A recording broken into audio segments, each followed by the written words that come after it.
इस वीडियो में हम जानेंगे कि भारत सरकार की मिनिस्ट्री या डिपार्टमेंट से जानकारी प्राप्त करने के लिए ऑनलाइन आरटीआई एप्लीकेशन कैसे फाइल करें। इस पोर्टल का उपयोग करके आप केंद्र सरकार की किसी भी मिनिस्ट्री या विभाग जैसे कि Indian railways, Indian post, civil aviation, corporate affairs की जानकारी ऑनलाइन से प्राप्त कर सकते हैं। चलिए इसके स्टेप्स जानते हैं। सबसे पहले गूगल में RTI online government of India search करके वेबसाइट पर जाएं। अब लेफ्ट साइड में लिखी हुई सबमिट रिक्वेस्ट क्लिक करें।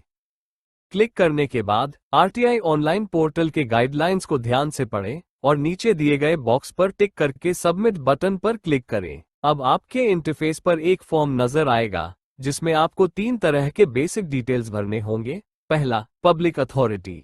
दूसरा, जो एप्लीकेंट फाइल कर रहा है उसके पर्सनल डिटेल्स, और साथ ही तीसरा, रिक्वेस्ट डिटेल्स जो गवर्नमेंट की तरफ से मैंडेटरीली पूछा जाता है।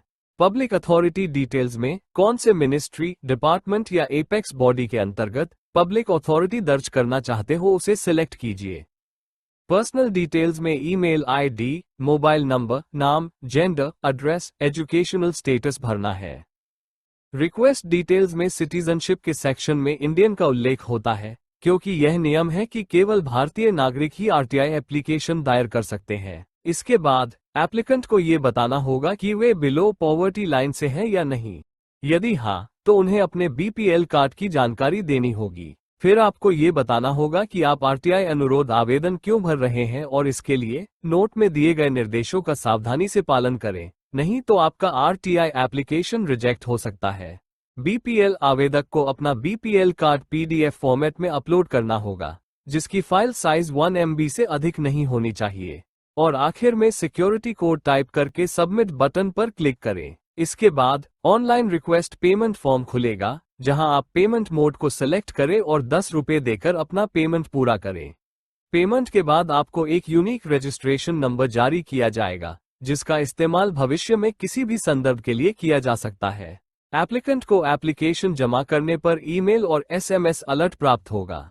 यदि एप्लीकेंट को यूनिक रजिस्ट्रेशन नंबर नहीं मिलता है तो यूनिक रजिस्ट्रेशन नंबर रेकन्सिलिएशन के बाद जेनरेट की जाएगी। इसलिए दोबारा से अपना आरटीआई अनुरोध फाइल न करें, अपने ब्राउजर को रिफ्रेश न करें और बैक बटन पर भी क्लिक न करें।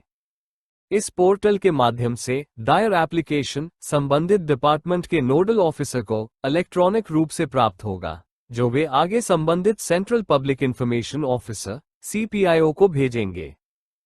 ऐसी और वीडियोस के लिए हमारे चैनल को सब्सक्राइब करें।